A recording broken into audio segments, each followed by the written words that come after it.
નમસ્કાર મિત્રો, education with Jignesh ચેનલમાં તમારું સ્વાગત છે અને હું છું જિગ્નેશ.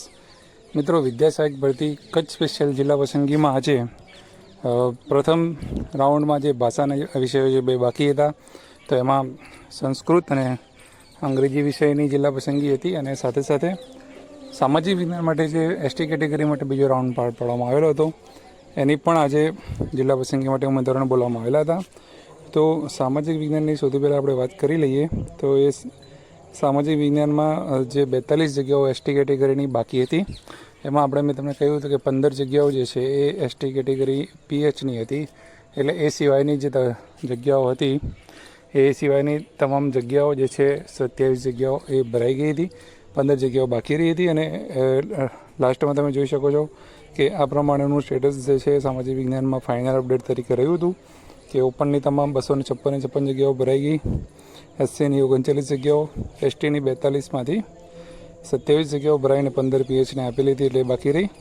એસસીબીસીમાં 146માંથી 146 ભરાઈ ગયેલી હતી અને ઈડબ્લ્યુએસમાં 54 જગ્યાઓ ભરાયેલી હતી. ટોટલ જે 537 જગ્યાઓ કચ્છ સ્પેશિયલ એસએસમાં આપવામાં આવેલી હતી એમાંથી 522 જગ્યાઓ ભરાઈ અને 15 જગ્યાઓ પીએચની બાકી રહી. એટલે કે 57% જગ્યાઓ જે છે એ કચ્છ સ્પેશિયલ સામાજિકમાં ભરાઈ ગઈ છે અને આ સાથે જ સામાજિક વિજ્ઞાનમાં તમામ ભરતીઓ જે છે એ જિલ્લા પસંદગી એટલે કે પૂર્ણ થાય છે અને હવે જોવું રહ્યું વેઇટિંગનું કે ક્યારે આવે છે કે શું આવે છે એ પછીથી આપણને ખબર પડશે.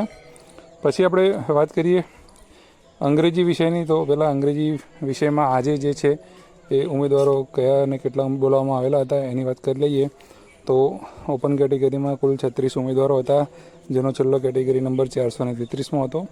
કટઓફ હતું 68.4938. એસસી કેટેગરીની વાત કરીએ તો 64 ઉમેદવારો બોલાવવામાં આવેલા હતા. એસટી કેટેગરીની વાત કરીએ તો 4 ઉમેદવારો બોલાવવામાં આવેલા હતા. એસસીબીસી કેટેગરીમાં 234 ઉમેદવારો બોલાવવામાં આવેલા હતા અને ઈડબ્લ્યુએસ કેટેગરીમાં 112 ઉમેદવારો બોલાવવામાં આવેલા હતા. ટોટલ જે છે 450 ઉમેદવારો અંગ્રેજી વિષયમાં બોલાવવામાં આવેલા હતા. કટઓફ જે એક્સેસ કોલ લેટર સાથેના કટઓફ જે છે અહીંયા આપેલું છે એ પ્રમાણે અહીંયા કટઓફ પ્રમાણે ઉમેદવારોને બોલાવવામાં આવેલા હતા.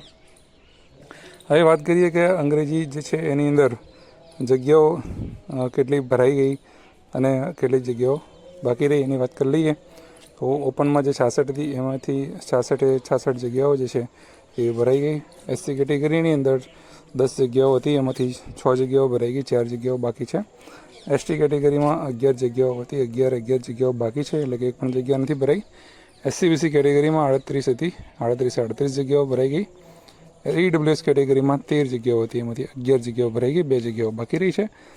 ઓવરઓલ તમે જોઈ શકો છો 138 જગ્યાઓ હતી એમાંથી 121 જગ્યાઓ ભરાઈને 138માંથી 121 જગ્યાઓ ભરાઈ અને 17 જગ્યાઓ બાકી છે. 17માંથી લગભગ 4 જેવી જગ્યાઓ પીએચ કેટેગરીની છે. બાકીની જગ્યાઓ માટે બીજો રાઉન્ડ આવશે. ત્યારબાદ આપણે વાત કરીએ સંસ્કૃત માટેની. તો સંસ્કૃતમાં કેટલા ઉમેદવારો હતા એની વાત કરીએ તો ઓપન કેટેગરીમાં કુલ 24 ઉમેદવારો, છેલ્લો કેટેગરી નંબર હતો 441. એસસી કેટેગરીની વાત કરીએ તો 71 ઉમેદવારોને કોલ લેટર આપવામાં આવેલો હતો. એસટી કેટેગરીની વાત કરીએ તો 4 હતા.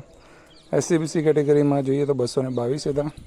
ઈડબ્લ્યુએસ કેટેગરીમાં જોઈએ તો 129 હતા. એમ કરીને એમાં પણ 450 ઉમેદવારો જે છે એ બોલાવવામાં આવેલા હતા. કટઓફ જે છે સામે આવ્યું એ પ્રમાણે એક્સેસ કોલ લેટર આપવામાં આવેલા હતા છેલ્લે સુધીમાં. ઓપનમાં 66.6246 સુધી આપવામાં આવ્યો હતો, એસસીમાં 66.59 સુધીનો, એસટીમાં 66.8215 સુધીમાં આપવામાં આવેલા હતા, એસસીબીસીમાં 66.5824 સુધી આપવામાં આવેલા હતા અને ઈડબ્લ્યુએસમાં 66.6321 સુધી આપવામાં આવેલા હતા. સંસ્કૃત વિષયની વાત કરીએ તો કેટલીક જગ્યાઓ ભરાઈ ગઈ અને શું બાકી રહ્યું તો અહીં તમે જોઈ શકો છો. ઓપનની 66 જગ્યાઓ હતી તો 66 જગ્યાઓ ભરાઈ ગઈ. એસસીની 10 જગ્યા હતી તો 10 જગ્યા ભરાઈ ગઈ. એસટીમાં 11 જગ્યા હતી તો એક પણ જગ્યા ના ભરાઈ એટલે કે એસટીની 11 જગ્યા બાકી છે. એસસીબીસી ઈડબ્લ્યુએસની અનુક્રમણે 37 અને 14 જગ્યાઓ પણ જે છે એ ભરાઈ ગઈ હતી એટલે કે માત્ર એસટી કેટેગરીની જ જગ્યાઓ બાકી રહી છે, 11 જગ્યાઓ, અને એમાં પણ 3 જગ્યાઓ જે છે એ પીએસ કેટેગરીની બાકી છે. ટોટલ 138માંથી એમાં પણ 127 જગ્યાઓ ભરાઈ છે અને 11 જગ્યાઓ જે છે એ ઓનલી એસટી કેટેગરીની બાકી રહી છે. તો અહીંયા તમે જોઈ શકો છો કે કચ્છ સ્પેશિયલ ભાષાઓનો પ્રથમ રાઉન્ડ અહીંયા પૂર્ણ થાય છે. જે પણ થોડું ઘણું બાકી રહી ગયું છે એ બીજો રાઉન્ડ છે કદાચ આજે સાંજે જ જાહેર થઈ જશે. તો એ પણ એનાઉન્સ થઈ જશે અને એ પૂર્ણ થઈ જશે. અને સાથે સાથે આજે સામાન્ય ભરતીમાં સામાજિક વિજ્ઞાન અને ભાષાના ઉમેદવારોએ જેને સ્થળ પસંદગી કરી છે તમામને શુભેચ્છાઓ. વિડીયો સારો લાગે તો લાઇક જરૂરથી કરજો. આવી જ તમને માહિતી તમને આપતા રહીશું. જય હિન્દ, જય ભારત. Thank you.